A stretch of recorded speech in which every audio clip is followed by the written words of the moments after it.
রাজধানীর মতিঝিল মোড়, সারি সারি জুতার দোকান। শীতের এই মৌসুমে যেখানে চলছে বেচাকেনার ধুম। চায়না, ইন্ডিয়া থেকে ইম্পোর্ট করা জুতার প্রতি আছে ক্রেতাদের বিশেষ আকর্ষণ। নানা বাহারি ডিজাইন আর ভ্যারিয়েশনও আছে অনেক। একেবারে ছোট শিশুদের থেকে শুরু করে বড়দের সবার জুতোই মিলছে যেখানটায়। শীত বাড়ার সাথে সাথে আসলে দোকানদাররাও দাম অনেক বাড়ায়, মানে অনেক দাম বেশি হাঁকতেছে আর কি। অনেক দামাদামি করে আর কি, সর্বশেষ 1400 টাকায় আমি 2 জোড়া কেটস কিনতে পারছি।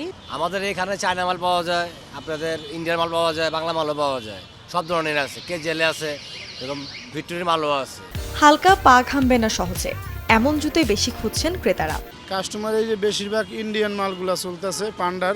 তো নতুন এবং ফিরে আসা গ্রাহকদের জন্য নগদে চলছে ক্যাশব্যাক সহ প্রতিদিন হাজারো উপহার জেতার সুযোগ। হবে আশা আর ফেরা, সারপ্রাইজ সেরা।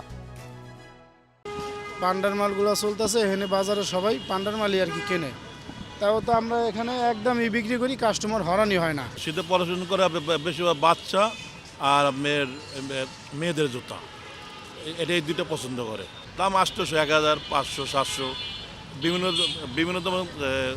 বিভিন্ন ধরনের রেপের বিক্রি হয় এখানে আছে। বিভিন্ন স্নিকার বা কেটসের পাশাপাশি এক্সপোর্টের এই লেদার শুগুলো আছে ক্রেতা পছন্দের শীর্ষে। দরদাম করে অনেক দামি ব্র্যান্ডের জুতোও কিনছেন বেশ সাশ্রয়ী দামে। একটা জুতো কিনছি এম কোম্পানি বাইরের। এটার দাম আসলে নর্মাল দোকানের থেকে অনেক কম, but quality I think very good. এগুলো এক্সপোর্টের মাল, লোফার আছে, শু আছে, মাল দামি মাল, কিন্তু আমাদের রেটগুলো কম পাওয়া যায়, মালও টিকসই আছে। সাধারণত স্নিকার বা কেটসের দাম শুরু হয় 800 টাকা থেকে, আর ছোটদের জুতার দাম পড়ে 600 থেকে 1500 টাকা। অন্যদিকে চেলসির বুট বা লেদারের জুতো মিলবে 1200 টাকা থেকে 3000 টাকার মধ্যেই। চ্যানেল 24, ঢাকা।